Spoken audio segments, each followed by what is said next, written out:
Sachin? Sir, आप routine नाकाबंदी के दौरान जब गाड़ियां चेक कर रहे थे उसी समय मिली लाश। अच्छा, गाड़ी के साथ कोई आदमी था? हाँ सर, एक हरीश नाम का आदमी था। कहाँ है वो? उसे फॉरेंसिक भिजवा दिया ताकि सालों के साथ उसके फिंगरप्रिंट्स और ब्लड सैंपल ले सके। सर लगता है आजकल क्रिमिनल्स में डर ही नहीं बचा है। डिक्की में ऐसे लाश लेकर घूमते जैसे गार्डन में घूम रहे हैं। एक काम करते हैं, गाड़ी की पूरी डिटेल निकालो, साथ में मालिक की भी। सर, ये है वो जिनकी गाड़ी से हमें लाश मिली थी। बताओ, किसकी लाश है वो? कौन है वो? क्यों मारा उसे? सर मेरी बात पे यकीन कीजिए सर। सर मैं तो उस आदमी को जानता भी नहीं हूँ। चुप! जानते नहीं हो तो ऐसे ही मारा उसे? सर मुझे पता भी नहीं कि ये लाश मेरी गाड़ी में कैसे आई। सर लगता है ये ऐसे नहीं मानेगा, इसे खुराक देनी पड़ेगी। प्लीज सर, सर मैं एक शरीफ आदमी हूँ, मैं नहीं जानता ये आदमी कौन है। मैं सच कह रहा हूँ सर, किसी ने मुझे फंसाने की कोशिश की है।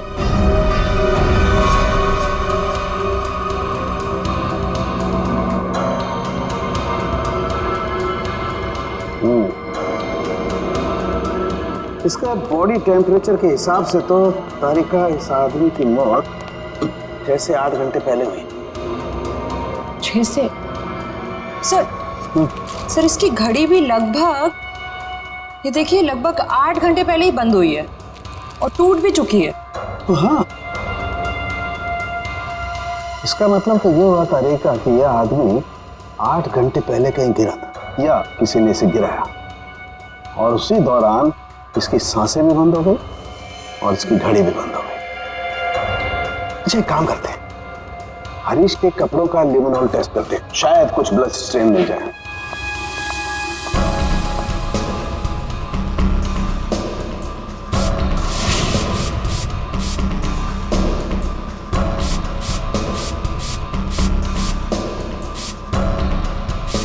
एक मिनट, ठीक है।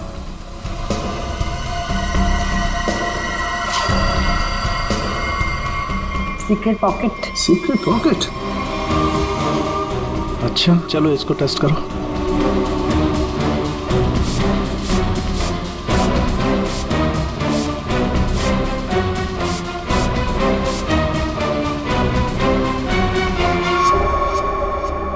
सर टेस्ट तो नेगेटिव है, कपड़ों में कोई खून के अंश नहीं दिख रहे। कमाल है, एक लाश को एक आदमी डिक्की में उठा करके रखता है और उसके कपड़ों पर कहीं भी कोई खून का धब्बा नहीं है। सर हो सकता है उसने बीच में शायद अपने कपड़े बदल लिए हो। अरे हाँ, कपड़े बदल लिए हो, लेकिन लाश को उठा करके रखा है उस लाश को जिसके सर पर चोट लगी है, तो सर से खून बहा होगा, न सिर्फ कपड़ों पर, उसके शरीर पे भी कहीं तो खून लगा होगा ना। खून का कोई धब्बा ही नहीं। एक बार फिर से चेक करते हैं, चक्कर क्या है।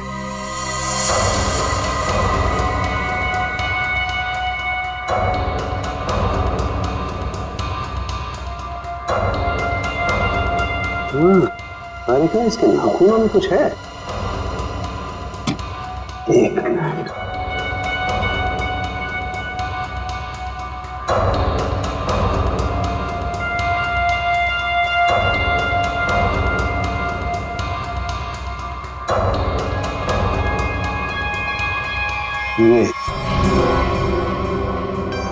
यही हमारा सुराग है।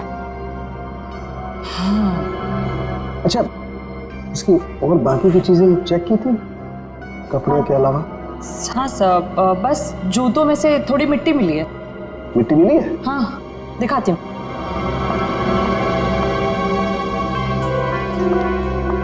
ये देखिए।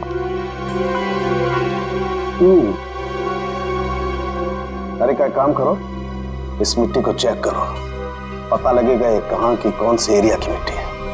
सर मैं बीवी बच्चों की कसम खा के कह रहा हूँ, सब मैंने कुछ नहीं किया। ये अपने बीवी बच्चों की कसम झूठी खा सकता है, मगर अपनी नहीं। इसे अपनी कसम खिलवाते तभी। मैंने क्या कर रहे हो तुम? कसम कोई गोलगप्पे है जो बार बार खिलाओगे इसे? हाँ, वैसे जो कुछ कह रहा है सही कह रहा है। तेरे कहने का मतलब है साळुंखे कि खून इसने नहीं किया है? बस फॉरेंसिक साइंस के हिसाब से हमें इसके कपड़ों पर और इसके शरीर पर खून के जरा भी ट्रेसेस नहीं मिले। मतलब साफ है ये लाश के पास गया ही नहीं। सर मैं कह रहा था ना कि आप लोग को गलतफहमी हुई है। सब सच में मैंने कुछ भी नहीं किया है। एक मिनट, क्या हुआ साळुंखे?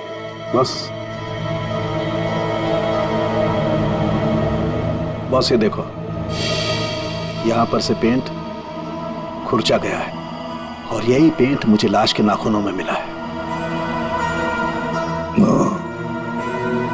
तो इसका मतलब है ये आदमी गाड़ी के डिक्की में रखने से पहले जिंदा था, जान थी उसमें। डिक्की में रखने के बाद अपनी जान बचाने के लिए बाहर निकलने के लिए हाथ पैर झाड़े होंगे, तब वो खरोंचे आ गई। सर मैं सच कह रहा हूँ सर। चाहे आप मुझे फांसी पर चढ़ाते लेकिन मैं मरते दम तक यही कहता रहूंगा सर। सर मैंने कुछ भी नहीं किया सर, कुछ नहीं किया सर। सचिन ले जाओ इसे। सर पूर्वी, मरने वाले आदमी के बारे में क्या पता चला? सर कुछ नहीं। उसकी जेब में से जो फोन मिल रहा उससे तो कुछ पता चला होगा। फोन बुक खाली है सर, कुछ भी नहीं है उसमें। सर उसके कॉल रिकॉर्ड की लिस्ट मंगवाई है। गुड, उससे पता चल जाएगा कि आदमी कहां कहां गया था, किस किस नंबर पर फोन किया था, सब कुछ पता चल जाएगा। सर जोतों में मिली मिट्टी की रिपोर्ट आ गई है। अच्छा, तो क्या कहती है रिपोर्ट? पायरंथ्रम के अंश मिले मिट्टी में से। What? मिट्टी में से पायरंथ्रम के अंश मिले हैं। पायरंथ्रम तो एक पेस्टिसाइड होता है जो अक्सर लोग गार्डन में पौधों को सड़ने से बचाने के लिए इस्तेमाल करते हैं या फिर छोटे मोटे कीड़े मकोड़ों को मारने के लिए इस्तेमाल करते हैं। तारिका सर उस हरीश की रिपोर्ट भी आ गई है। अच्छा, गुड गुड। दिखाती हूँ। क्या बोलती है रिपोर्ट? विश्वास नहीं होगा आपको।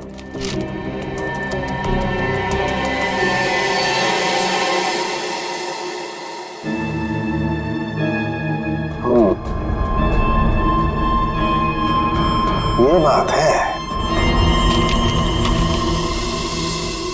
सर जीपीएस के रिकॉर्ड के हिसाब से मरने वाला आदमी पहले अंधेरी से बोरीवली, फिर बोरीवली से बैंड्रा गया था।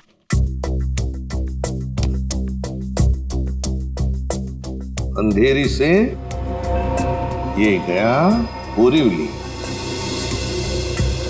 और फिर बोरीवली से आया बैंड्रा। इस आदमी की मौत 8 घंटे पहले हुई है। 8 घंटे पहले तो जीपीएस से पता चल सकता है कि मरने से पहले आखिरी बार वो कहां पर था। बस जरा ये रिपोर्ट देखो।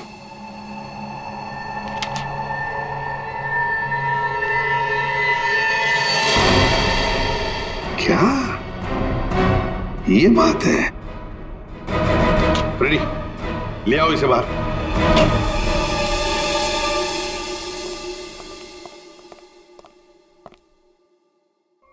क्यों? खून के साथ साथ ड्रग्स का भी धंधा करते हो? ड्रग्स? हाँ, ड्रग्स। तुम्हारे कपड़ों में से अंश मिले हमें ड्रग्स के।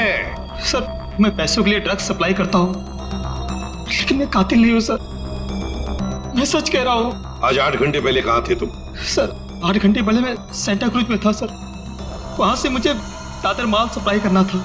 बस सर मैं दादर आया और वहीं पे गाड़ी पार्क की। तुम किसके लिए काम करते हो? उसका नाम नहीं पता सर। सर एक आदमी मुझे पैसे और माल देता था, बस मैं उस माल को डिलीवर करता था सब। सचिन, नारकोटिक्स डिपार्टमेंट को सारी इंफॉर्मेशन दे दो। इसने जो भी कहा है वो। बस मरने वाले के बारे में एक और खास जानकारी मिली है। वो क्या?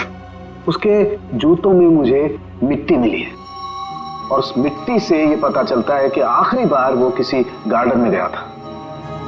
पूरी काम करो, जीपीएस से पता लगाओ आखिरी बार वो आदमी गया कहां था और क्या उस जगह के आसपास कोई गार्डन है क्या। अच्छा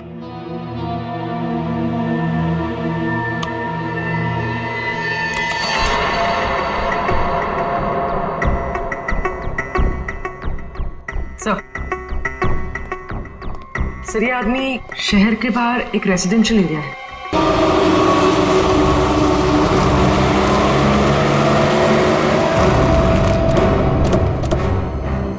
सर जीपीएस के हिसाब से ये वही जगह है जिसे हम ढूंढ रहे हैं।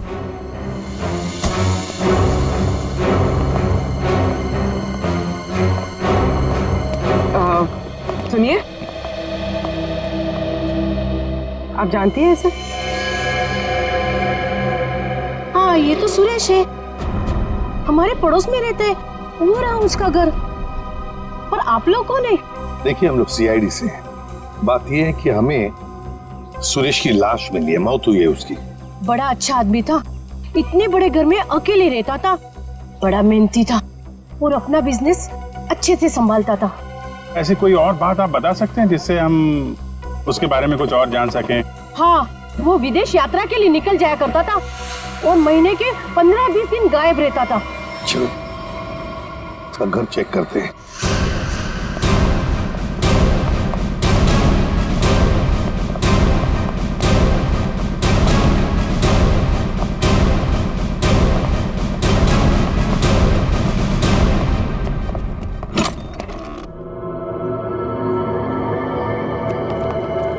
दरवाजा खोला है?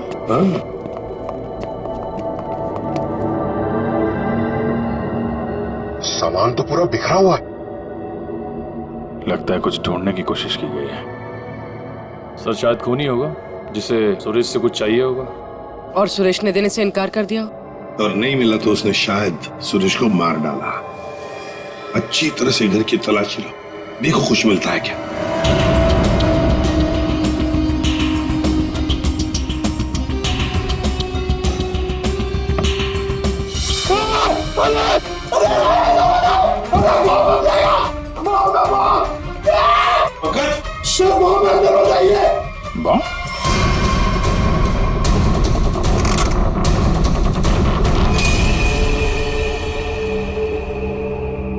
खाली है, अंदर कुछ भी नहीं।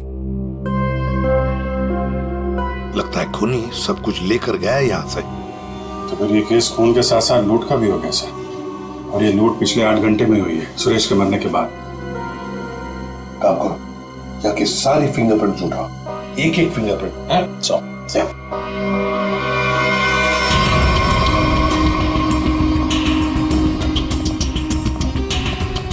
क्या आप बता सकती हैं पिछले 8 घंटों में घर में कोई आया था या घर से कोई बाहर गया था? मैंने किसी को आते जाते तो नहीं देखा। हाँ, एक लाल रंग की गाड़ी खड़ी देखी थी, वो पहले कभी नहीं दिखाई दी, पहली बार देखी थी। शायद उसी में खूनी आया होगा सर। उसका नंबर कुछ याद है आपको? कुछ देखा था? आगे की कुछ नंबर तो याद नहीं, हाँ पीछे के कुछ नंबर याद है, 2, 3, 3, 4 ऐसे कुछ था। 2, 3, 3, 4। Thank you very much. आपको पता नहीं आपने कितनी बड़ी मदद की है हमारी। अभिजीत, लाल रंग की वैन जिसका नंबर है 2334, पता लगाना पड़ेगा और सारे कंट्रोल रूम्स में इसकी इंफॉर्मेशन भेजनी पड़ेगी।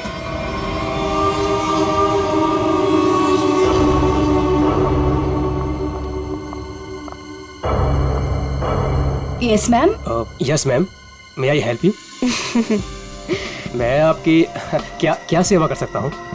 वैसे तो आप बहुत कुछ कर सकते हैं, लेकिन अभी फिलहाल सिर्फ पता बता दीजिए। ये मेरा कार्ड है और you call me any time. इसमें मेरा एड्रेस भी है। Very funny. हमें आपका पता नहीं, हमें मिस्टर विनोद का पता चाहिए। किस रूम में है वो? एक्चुअली मिस्टर विनोद ना एक्सक्यूज मी, घबराइए मत। एक्चुअली मिस्टर विनोद ने ही हमें यहाँ बुलाया है। सॉरी, मुझे आपकी बात पर पूरा भरोसा है, लेकिन मुझे मिस्टर विनोद से एक बार पूछना पड़ेगा क्योंकि वो हमारे स्पेशल गेस्ट हैं। सरिता, मिस्टर विनोद से कहिए कि उनसे बहुत खूबसूरत लड़कियां मिलने आई हैं। Yes sir.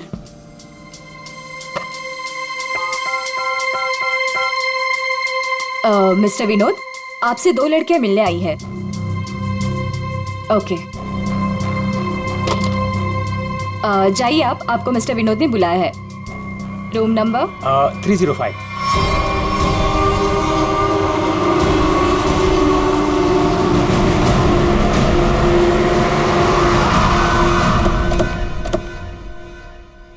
उस लाल गाड़ी के मालिक का पता चल गया है। वो किसी विनोद के नाम पे रजिस्टर्ड है। यहाँ इस होटल में छुप के बैठा है।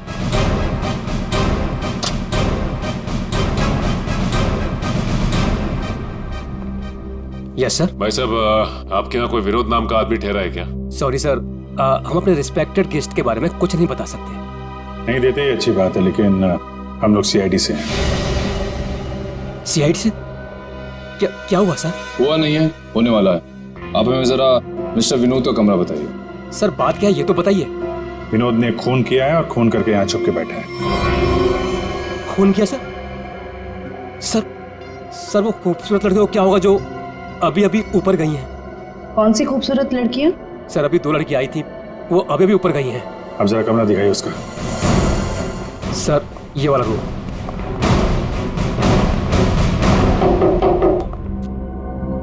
मिस्टर विनोद,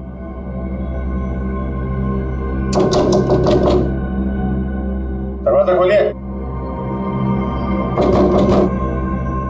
सर कोई आवाज भी नहीं आ रही। आपके पास मास्टर की है? Yes sir.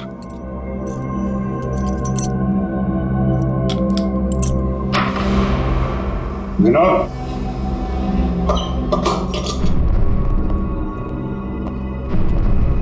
Vinod, Vinod, Vinod.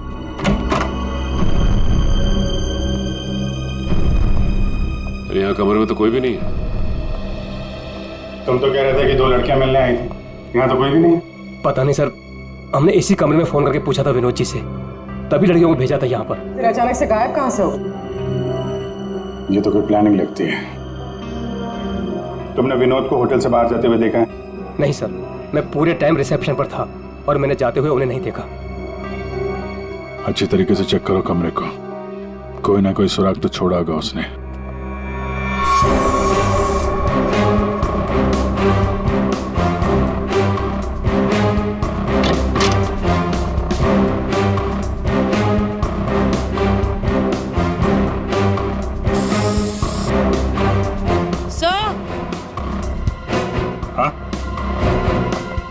Sir ये खून के निशान।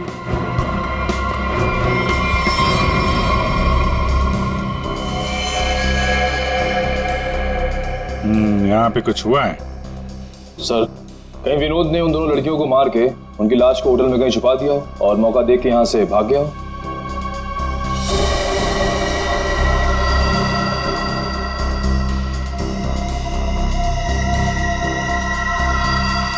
लाल रंग का धागा, ये तो किसी कपड़े का रेशा लगता है। सर कहीं ये किसी शर्ट या जैकेट का धागा तो नहीं? हो सकता है, जरा मैग्नीफाइंग ग्लास देना। सर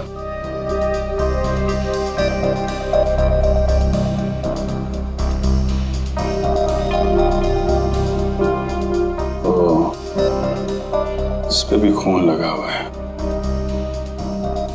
तो धक्का मुक्की में जब यहां से निकला होगा तो ये कपड़े का रेशा यहां अटक गया। मैं सब एक बात बताओ, ये जो लड़कियां आई थी उनमें से किसी ने लाल रंग का कुछ पहना हुआ था क्या? हाँ सर, एक लड़की ने लाल रंग का ड्रेस पहन रखा था। फिर तो उस लड़की की ड्रेस का धागा ही है। और इन दोनों लड़कियों को रिसेप्शन पे तो किसी ने देखा नहीं जाते हुए। उसका मतलब हो सकता है ये होटल में ही होता। ठीक है, पूरा होटल छान मारा। पूर्वी, ये जो लॉबी में सीसीटीवी कैमरा लगा है ना, उसकी फुटेज चेक करो। अगर वो लोग होटल से बाहर गए होंगे, लॉबी से होकर ही जाएंगे।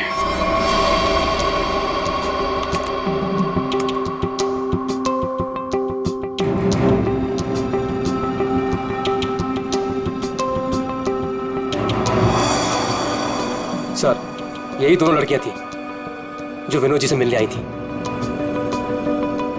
अब जरा आप कॉरिडोर की फुटेज दिखाइए। ये विनोद के कमरे में कब गई?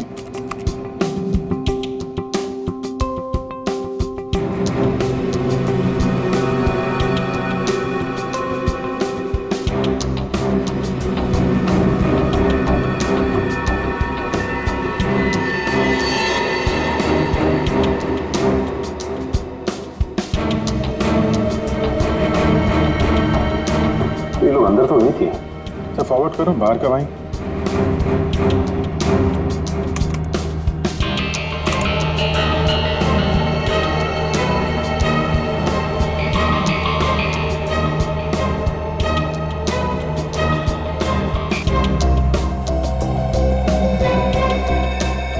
बाहर सिर्फ दोनों ही निकले। विनोद कहाँ गया? तो फॉरवर्ड करो।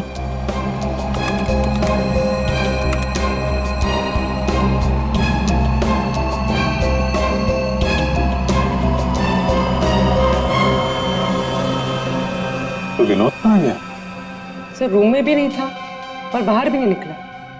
फिर ये विनोद गया कहाँ? एक मिनट, जब वो फुटेज दिखा ना, जब लड़कियां कमरे से बाहर निकली थी,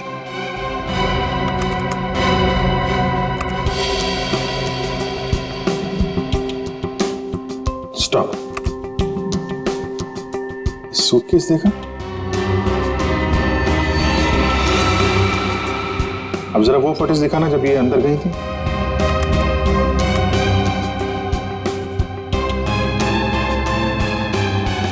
या स्टॉप स्टॉप, देखो, जब कमरे के अंदर जा रही थी तब सूटकेस नहीं है, और जब बाहर निकली तो इतना बड़ा सूटकेस। कहीं ये विनोद सूटकेस के अंदर तो नहीं? सूटकेस में विनोद? हाँ, मार के अंदर डाल दिया हो। अब जरा एग्जिट की फुटेज दिखाइए। इन दोनों लड़कियों ने होटल कब छोड़ा? सर ये तो एक ही औरत बाहर जाते हुए दिख रही है, दूसरी औरत कहाँ गई? दूसरी कहाँ है? फॉरवर्ड पर।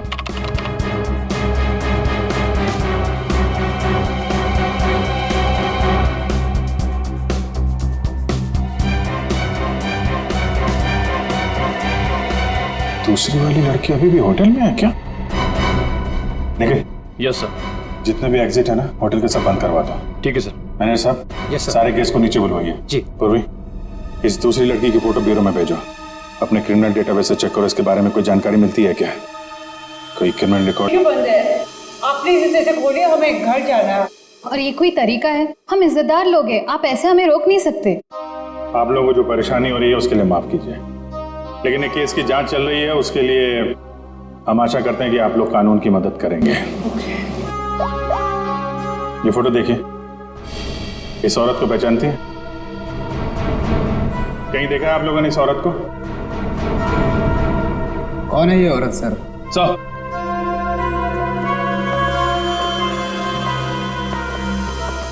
सर पूरा होटल सील कर दिया, अभी यहाँ से कोई बाहर नहीं जा सकता। साथ ही साथ उस लड़की के बारे में पूरी छानबीन की, लेकिन कुछ पता नहीं चला उसके बारे में।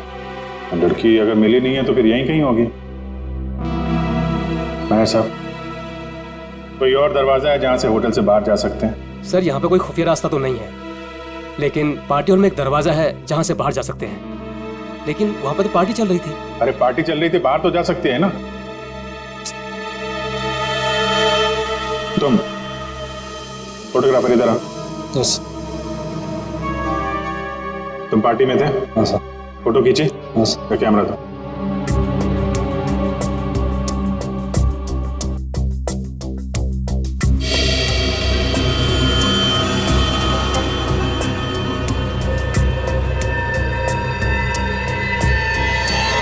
सर ये वैसे ही रेड ड्रेस है जैसे उन दो औरतों में से एक ने पहना था। तो यही है वो औरत। ये किसी आदमी से बात कर रही है?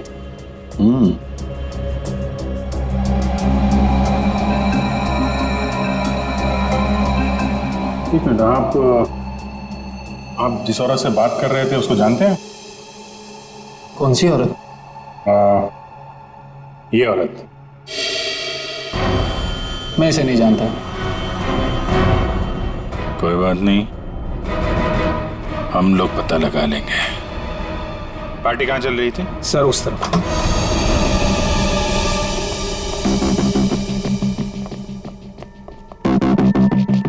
सर फोटो के हिसाब से उस औरत ने वहां कहीं हाथ रखा है।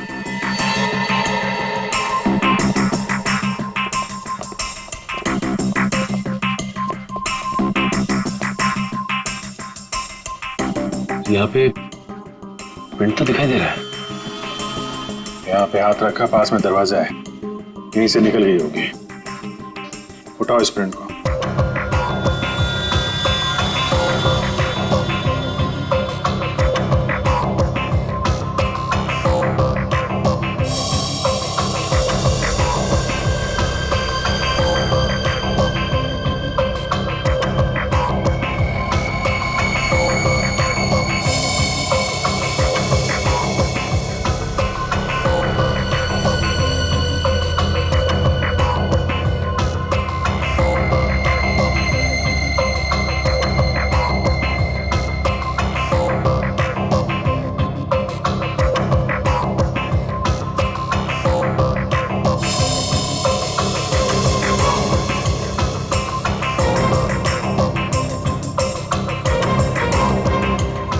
सर एक बात गौर किया आपने, ये जो उंगलियों का ये ऊपर का हिस्सा है उसकी रेखाएं काफी मोटी है, जबकि औरतों के उंगली के इस हिस्से की रेखाएं बड़ी बारीक होती है।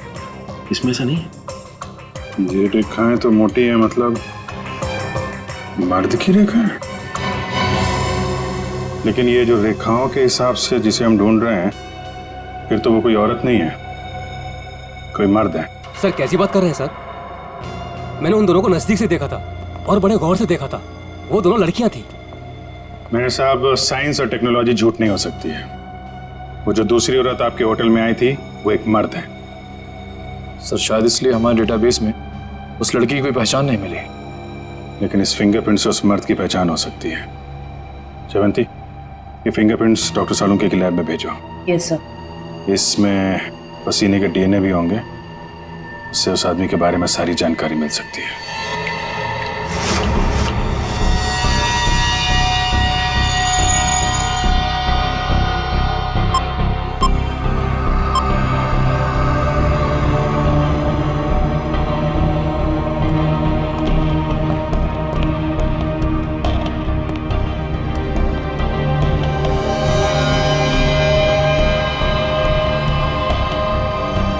सर, उनके पसीने से जो डीएनए का टेस्ट किया उसका क्या रिपोर्ट आया? बस पसीने से डीएनए तलाश कर रहे हैं, जूता चप्पल तलाश नहीं कर रहे। टाइम लगता है यार, लंबा प्रोसेस है। अच्छा, मतलब मुजरिम हमारे हाथ से निकल जाएगा, उसके बाद में तू रिपोर्ट देगा। अच्छा सर, इसका मतलब हमें कुछ और एविडेंस की तलाश करनी होगी उस कातिल की पहचान के लिए। अच्छा, अब आप भी बोलने लगे। Very good. मतलब इससे पहले कि मैं कुछ बताऊं, आप लोग पहले ही अपने नतीजे पर पहुंच गए। अब यार ऐसी उल्टी सीधी बातें करने में जो टाइम वेस्ट कर रहा है उससे बेटर है काम पे लग जाता तो कुछ हाथ लग जाता। यार सच कहूं ना तो कई बार तुम लोग, और खास करके तुम, मुझे बहुत हर्ट करते हो। मैंने दिल दुखाया? मैं क्या तेरी गर्लफ्रेंड हूं? नाटक बंद कर और साफ साफ बता क्या मिला। चल। इस पसीने में हमें कुछ ऐसा पदार्थ मिला है जिससे हम खूनी के काफी नजदीक तक पहुंच सकते हैं। क्या मिला? इसमें हमें हाइपरडोल नाम का एक पदार्थ मिला है जो अक्सर दवाइयां बनाने के काम में आता है। जो दवाइयों में इस्तेमाल होता है, मतलब जिसका भी पसीना है वो बीमार है, ये तो कोई भी बता सकता है। लेकिन कोई ये नहीं बता सकता है कि उस बीमारी का नाम है हाइपोक्रोंड्रिया। हाइपोक्रोंड्रिया ये एक जेनेटिक डिसऑर्डर है। इस बीमारी की वजह से इंसान कई बार अपना दिमागी संतुलन खो बैठता है, जिस वजह से उसका शरीर भी उसका साथ नहीं देता और वो इंसान इधर उधर यूं ही बिना जाने घूमने लगता है। लेकिन ये बीमारी हमारे देश में बहुत कम लोगों में पाई जाती है। It's a rare disease. Boss, बहुत कम ऐसे अस्पताल हैं जिसमें हाइपोक्रोंड्रिया नामक बीमारी का इलाज होता है। अच्छा, हाइपोक्रोंड्रिया। सचिन, ढूंढो सारे हॉस्पिटल्स जहां पर इस बीमारी का इलाज होता है और वहां से उनके पेशेंट्स की लिस्ट भी लेकर आओ। हमें जिसका इंतजार है वो उन्हीं लिस्ट में से कोई एक है, उन्हीं पेशेंट्स में से कोई एक। हेलो डॉक्टर साहब। Hello, yes. हम लोग सीआईडी से हैं। एक्चुअली हम लोग एक खून के केस की जांच कर रहे हैं और हमारा सस्पेक्ट आपका मरीज है। कौन है वो? ये तो आप बताइए। आप किसी ऐसे आदमी का इलाज कर रहे हैं जिसे हाइपोक्रोंड्रिया नाम की बीमारी है? इस बीमारी का इलाज तो मेरे पास 3 लोग करवा रहे हैं। शायद इनमें से ये एक हमारा सस्पेक्ट है। ओके।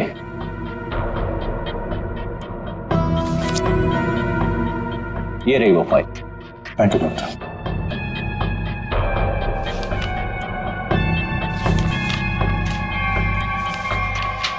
हाँ? ये तो वही आदमी है जो होटल में था, तो निखिल के साथ दरवाजे बंद करवा रहा था। तो ये है वो दूसरी औरत।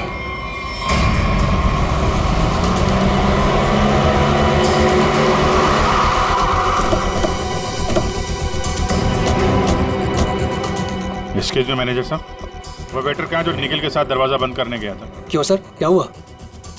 सवाल मत करो, जवाब दो, मेरे पास टाइम बहुत कम है। सर वो तो घर चला गया, उसकी शिफ्ट खत्म हो गई थी ना।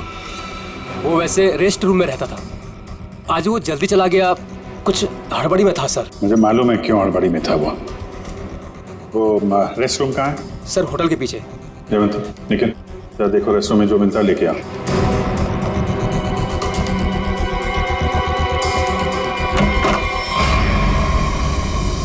ये लॉकर है।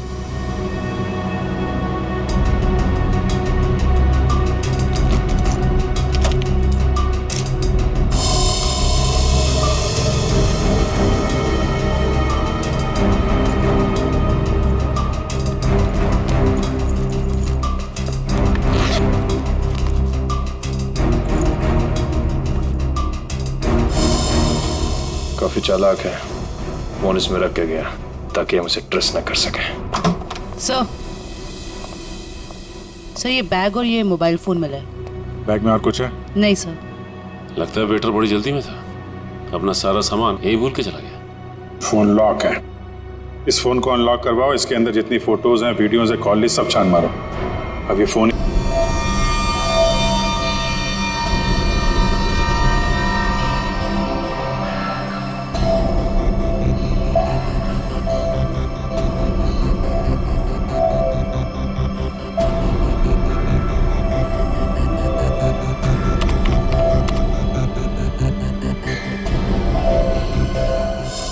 क्या बात है सारंगे, बड़ा खुश नजर आ रहा है तू।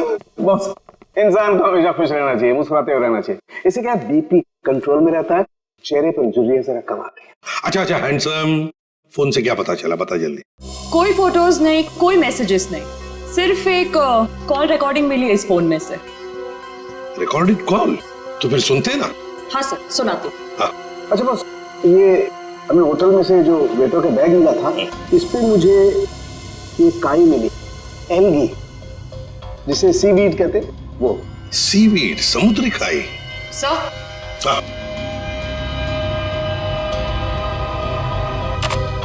यस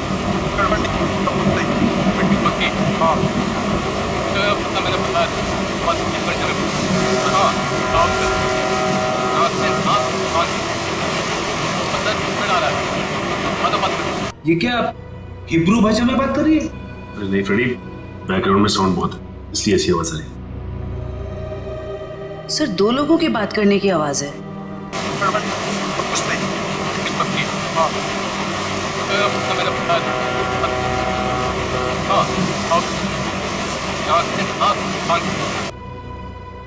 तारिका, जरा और क्लियर कर सकती हो क्या आवाज? हाँ सर।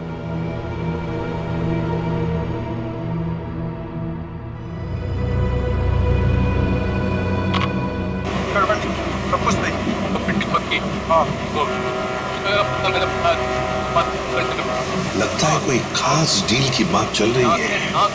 सर लेकिन डील कहाँ होने वाली है इसका पता नहीं चला। पता चल सकता है सचिन, अगर आवाजें साफ सुनाई पड़े तो। सर इसके लिए हमें इस टेप को आईटी डिपार्टमेंट भेजना पड़ेगा ताकि वो साउंड्स को अल्ट्रा फिल्टर करके ह्यूमन वॉइस को एक्सट्रैक्ट कर सकते हैं। नहीं, हमारे पास वक्त नहीं है। एक काम करो, जरा फिर से सुना। हाँ सुना फिर से।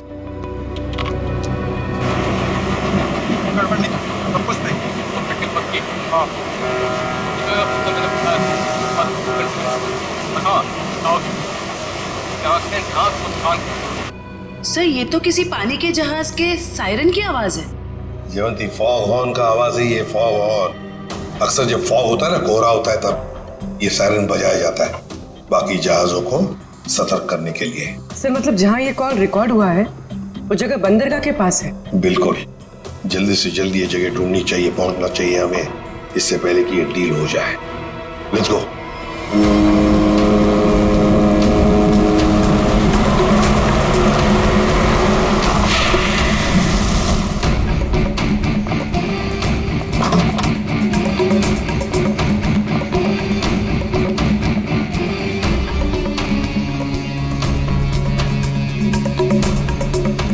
Welcome welcome welcome.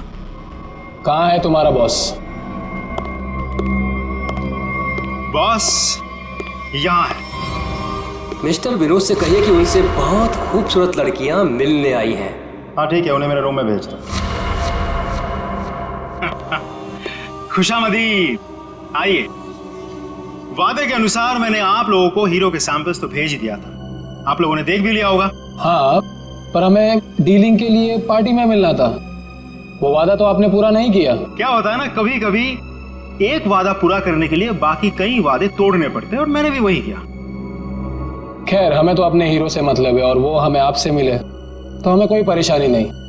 अब जरा उन कीमती हीरो के कीमत के दर्शन हो जाता तो बहुत अच्छा होता। पूरे 5 करोड़ हैं। अब आप भी हीरो के दर्शन दिखा दीजिए। फैंटास्टिक।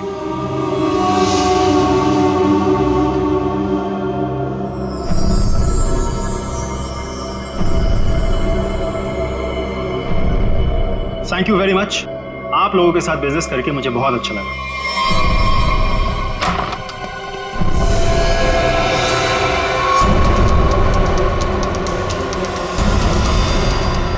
चलो फटाफट, जल्दी जल्दी चल ना, जल्दी चल।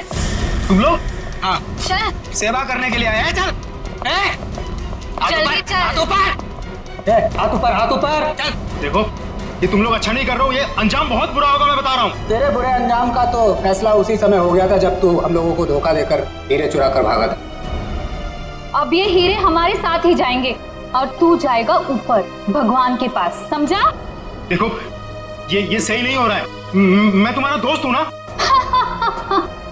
दोस्त? डंक मारने वाला दोस्त? तूने क्या सोचा हमें भी सीआईडी की तरह धोखा देगा? नहीं, कभी नहीं होगा ऐसा।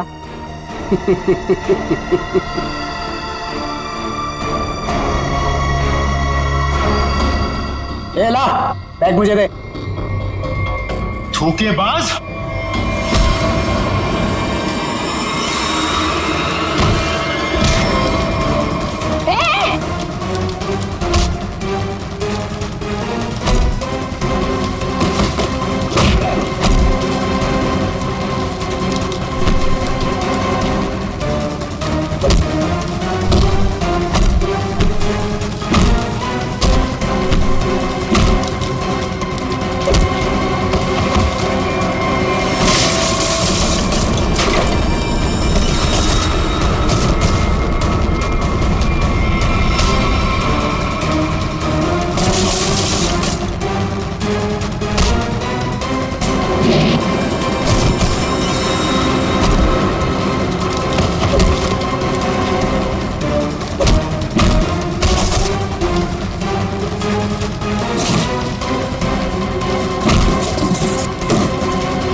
बस कहाँ जा रहा है?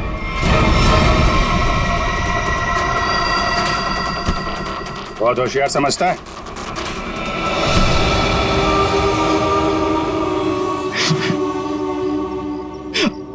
आप, मैंने मारा सुरेश को।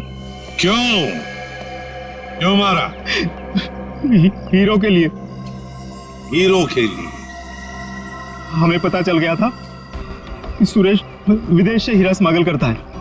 हमने तभी सोच लिया था कि क्यों ना रास्ते में ही हीरे लूट ले उसके, और रातों रात अमीर बन जाए। इसलिए खून कर दिया उसका। क्यों? सर, हम सुरेश को मारना नहीं चाहते थे। हमें पता चल गया था कि सुरेश हीरे लेकर मॉल के पार्किंग लॉट में था। हम बस उससे हीरे छीनकर वहां से चले जाना चाहते थे, पर सुरेश ने हीरा अपने घर पे छुपा के रखा था। तुमने उसके घर की चाबी छीनने की कोशिश की, लेकिन सुरेश ने आसानी से तुम्हें चाबी नहीं दी। मजबूरन उसे मारना पड़ा सर। फिर सुरेश की लाश तुमने हरीश की गाड़ी की डिक्की में डाल दी। उस वक्त हरीश मॉल में गया था ड्रग्स का डील करने के लिए, है ना? और फिर हम सुरेश के घर पे चले गए, वहां से हीरे लिए और अलग अलग हो गए ताकि हम पे किसी को शक ना हो। पर दूसरों को धोखा देने वाले खुद धोखे में आ गए। वो हीरे नकली थे। क्यों? और असली धोखेबाज तो विनोद था, जिसने असली हीरे अपने पास रख के नकली हीरे हम लोगों को थमा दिए। तो तुमने सोचा कि विनोद के मार का बदला भी पूरा हो जाएगा और हीरे भी मिल जाएंगे, है ना? हमें पता चल गया कि ये हीरो का सौदा होटल में करने वाला है। पर विनोद को पता चल गया कि उसके पीछे सिर्फ तुम ही नहीं, हम भी पीछे पड़े थे। और इसीलिए मुझे अपना प्लान बदलना पड़ा। मैंने कुछ पैसों की लालच देकर वेटर को अपने साथ मिला लिया और अपने आप को होटल से गायब करने का सारा इंतजाम कर डाला। इन वेटर्स को औरत बनाकर, हैं?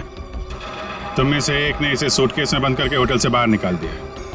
लोगों को लगा कि विनोद मर गया है, विनोद गायब और तुम्हारा भी काम हो गया। क्यों? Master stroke. और उसके बाद किसका रोल शुरू हो गया? वेटर का। हाँ, विनोद के बाद हीरो का सौदा मैंने ही किया क्लाइंट के साथ। पर हमें विनोद की चाल का पूरा अंदाजा था, इसलिए हमने कभी यकीन नहीं किया कि विनोद मर चुका है। हम विनोद के क्लाइंट को पहचानते थे। जब हमने वेटर को क्लाइंट के साथ देखा तब हम पहचान गए थे कि विनोद ने उसे अपने काम के लिए रखा। तब हमने इसे पैसे दिए और इसने हमें विनोद का लोकेशन बताया। विनोद, अपने दोस्तों के साथ प्लान बनाकर तुमने हीरे लूटे और फिर लालच में आ गए। तुमने सोचा क्यों न सारे हीरे मैं अपने आप के लिए रख लूं। इसलिए उन्हीं दोस्तों के साथ तुमने धोखा किया, गद्दारी की। असली हीरो की जगह नकली हीरे दे दिए उन्हें। इस सारे चक्कर में तुमने एक खून भी किया, सुरेश का खून। कानून तो तुम्हें कड़ी से कड़ी सजा देगा, शायद फांसी होगी तुम्हें, फांसी।